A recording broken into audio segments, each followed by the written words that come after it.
Nanaia Mahuta.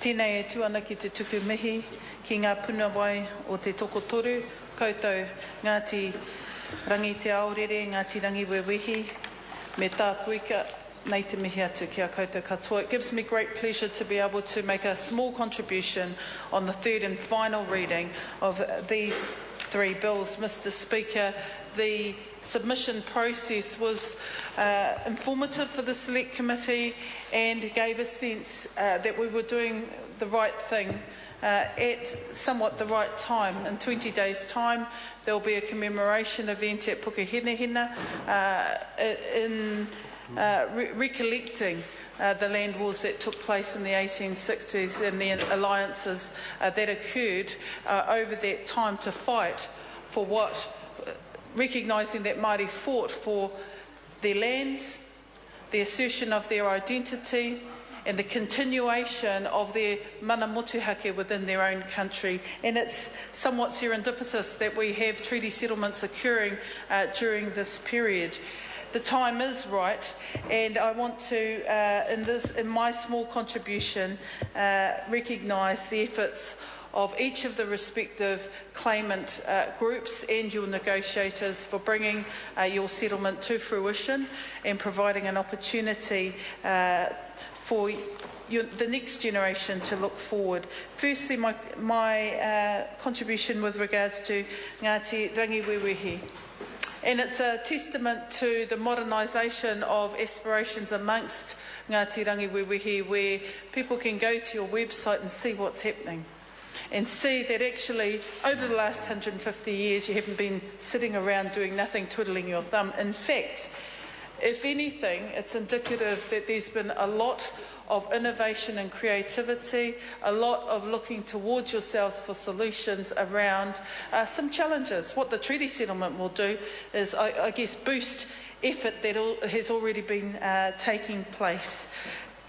And I want to acknowledge that, because often when people come to the House to debate treaty settlement bills, there is a thought that treaty settlements are the beginning of something. In fact, it is the beginning of something more, but it doesn't mean that nothing's happened before, if I can say it like that. So I want to acknowledge that for Ngāti Rangi Wewehi. I want to acknowledge and support the comments of the Minister with regards to the components of your redress, which have restored and repatriated significant taonga to you, so that you can look at ways to build your cultural history, your asset base, and also the cultural heritage and natural heritage that exists within your rohe.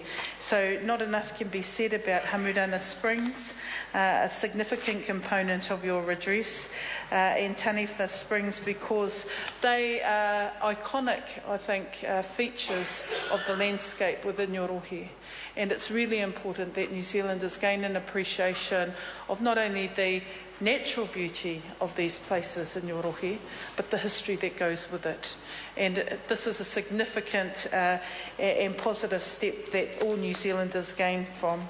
I want to also recognise that, yes, there is commercial redress, but it's kind of like a seed, and I'm absolutely confident Ngāti Rangi Wewehi will grow the seed to its maximum potential and opportunity.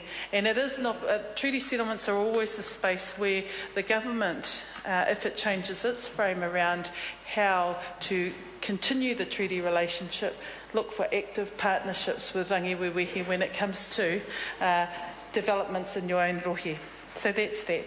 To Tāpuika, again, your treaty settlement provides added impetus to developments that have already taken place. But can I say, when I look through websites, because it's a good sense of how you're engaging with your tribal members to promote information and to secure feedback.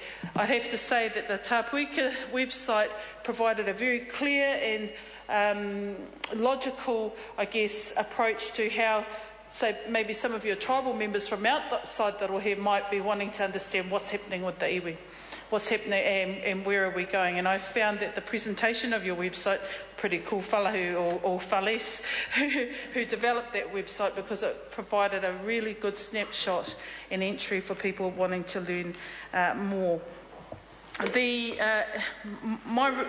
My sense of this settlement, especially around the issues and instruments in the cultural redress component, is that the Kaituna River, through a co-governance framework, will be a real opportunity for you to engage with local government, importantly, and also with users of your waterway to ensure the well-being of it, the ongoing sustainability and use of the water resource, but also that your decision-making in resource use starts with the Kaituna River but doesn't stop there.